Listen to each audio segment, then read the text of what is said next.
हम अच्छी नीयत से गए। वाजपेयी जी मीनारे पाकिस्तान गए, एक अच्छी नीयत से गए, ठीक है। तो आपका जो ये कहना है ना कि वो कह रहे हैं कि पीस होना चाहिए, देखिए कोई बेवकूफी आदमी होगा जो ये कहेगा कि खून बहना चाहिए, ठीक है। पीस होना चाहिए तो नोबडी सेज कि पीस नहीं होना चाहिए। द प्रॉब्लम इज दैट तो अगर ये जेन्युइनली लोग डिसअफेक्टेड हैं तो वो इसीलिए हो सकता है कि गवर्नमेंट जो है सिंध में ऐसी है कि जो लोग समझते हैं कि बेयर मिनिमम की ज़रूरत है वो नहीं मिल रही है और वो डेस्परेट होके ये हरकत कर रहे हैं। भी इंडिया से ही आया तो हम वैसे तो इंडियंस हैं लेकिन है तो पाकिस्तानी, बिल्कुल अलग हो के पाकिस्तानी के पाकिस्तान इंडिया का जो कॉन्सेप्ट है वो एक जैसा ही है बिल्कुल। मतलब एक ही हुई थी उस टाइम पे तो वो यही है ना कि बाद में जब माइग्रेशन हुए सारे फिर अलहदा हुए, पहले तो सारे एक ही थे। नमस्कार दोस्तों, आप सभी का एक बार फिर से स्वागत है news first point YouTube channel पे। दोस्तों आज की वीडियो में हम देखेंगे कैसे पाकिस्तान के अंदर एक जनरल डिबेट में पाकिस्तान के लोगों ने भी माना कि जब वो इंडिया के साथ थे तो ज़्यादा खुश थे और इंडिया के साथ अगर वो आज भी रहते तो उनकी ज़्यादा तरक्की होती।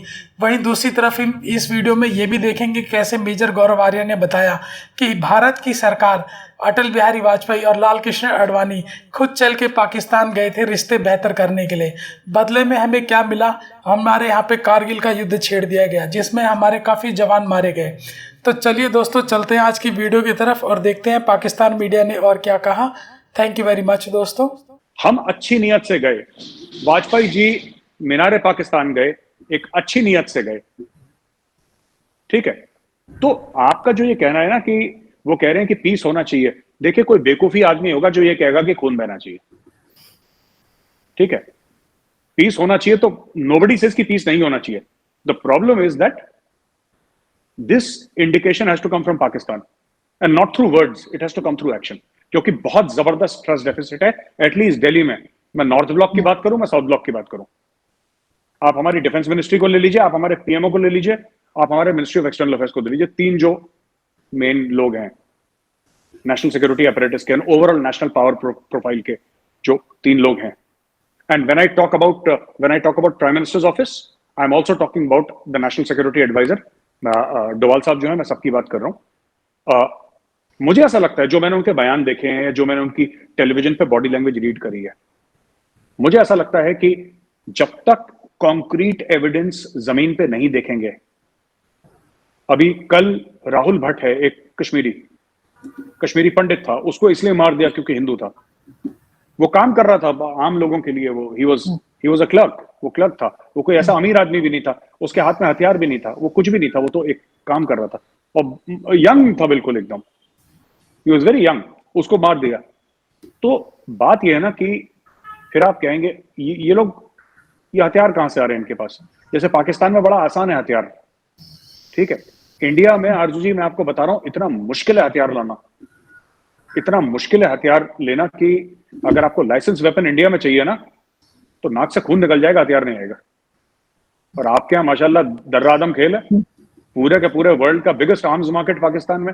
अभी आई थिंक उसको शिफ्ट कर दिया, बंद कर दिया, क्या कर दिया है, लेकिन टिल वेरी रिसेंटली दर्रा आदम खेल हुआ करता था आपके ट्राइबल एरियाज में, जहां पे आपको AK-47 चाहिए, टैंक चाहिए, एंटी एयरक्राफ्ट गन चाहिए, आपको क्या चाहिए बताइए, इट वाज देयर, कैश दो ले जाओ घर।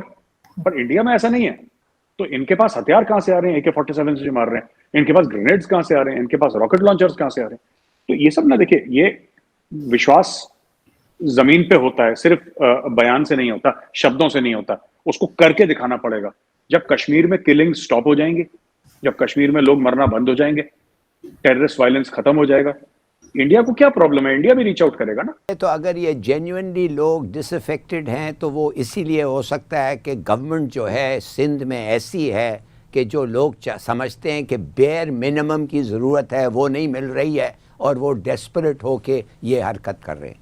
मगर मेरा अपना ख्याल ये है कि बहुत सारे लोग हैं बाहर मुल्क के जो चाहते हैं कि पाकिस्तान को डिस्टेबलाइज करें और उनके पैसे भी आ रहे हैं और वो कर रहे हैं और वो कामयाबी से कर रहे हैं, और हमारी सिक्योरिटी को बेहतर काम करना पड़ेगा।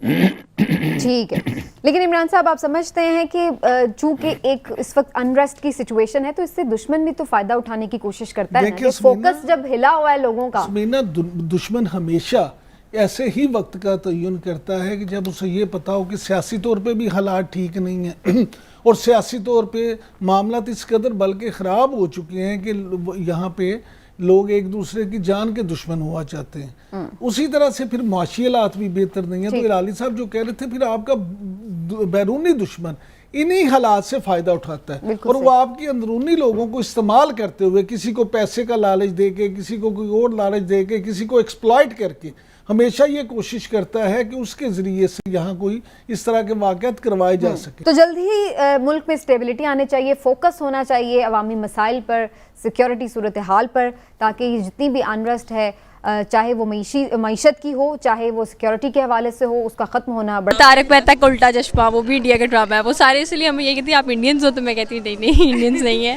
अच्छा, यानी कि आप पाकिस्तानी हैं। चले, हम वैसे भी इंडिया से ही आए हैं, तो हम वैसे तो इंडियंस हैं लेकिन हैं तो पाकिस्तानी, बिल्कुल अलग हो के पाकिस्तानी के पाकिस्तान इंडिया का जो कॉन्सेप्ट है वो एक जैसा ही है बिल्कुल।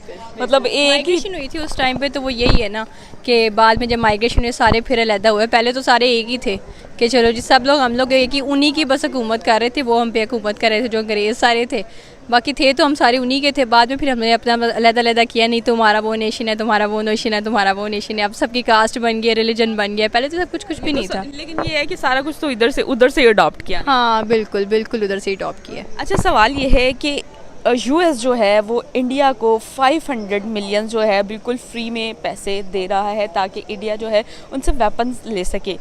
ये कोई लोन नहीं है, क्या कहना चाहेंगे आप इस हवाले से? अच्छा, अब मुझे समझ आई है सारी स्टोरी कि आप इंडिया के बारे में मुझसे क्यों पूछी थी मेरी कास्ट की। आपका क्वेश्चन भी इंडिया के बारे में ही था इसीलिए।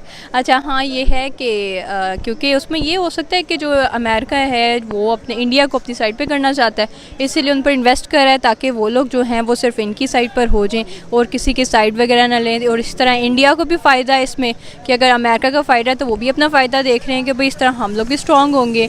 तो मतलब अगर हम लोग, क्योंकि अमेरिका इस टाइम ना पाकिस्तान इस टाइम दुनिया की सबसे बड़ी सुपर पावर है, ये सबको पता है। तो इसमें ये है कि अगर इंडिया वगैरह या कोई भी कंट्री उनके साथ मिलेगा तो वो भी ऑटोमेटिकली स्ट्रॉन्ग हो जाएगा, क्योंकि उनके साथ इस वक्त वो खड़ा हुआ है, अमेरिका खड़ा हुआ है। इसलिए जो है इंडिया वो जी इनकी हेल्प कर रहा है कि चलो जी हम लोग ना इनके साथ हो जाते हैं, ये हमारे पे ये जो करेंगे हम लोग इनकी बात मानेंगे तो हम इनके साथ हो जाएंगे, हमें भी सुपर पावर हो जाएंगे, हम लोग भी स्ट्रॉन्ग हो जाएंगे, हमें भी कोई कुछ नहीं कहेगा। सब कुछ हमें कोई कुछ कहेगा तो हम कहेंगे अमेरिका हमारे साथ है, वो हमारे साथ पार्टनर। जैसे कुछ दिनों पहले हम लोग पाकिस्तान और चाइना आपस में मतलब काफ़ी ज़्यादा दोस्ती थी, तो सब लोग को इस चीज़ की बड़ी लगती थी कि क्यों भाई इन लोग की आपस में क्यों दोस्ती है। तो इसी तरह अब इंडिया और अमेरिका का चल रहा है, बस ये दोस्ती कहाँ गई? पॉलिटिक्स से ये चलती रहेगी। अब वो दोस्ती बस यही है, वो ख़त्म होगी। ये चीज़ें ज़्यादा देर नहीं रहती, पॉलिटिक्स है, पॉलिटिक्स ज़्यादा देर नहीं रहती। और ना इससे ये भी पता चलता है कि इंडिया का जो सॉफ्ट इमेज है ना वो बहुत तेज़ी से बढ़ रहा है।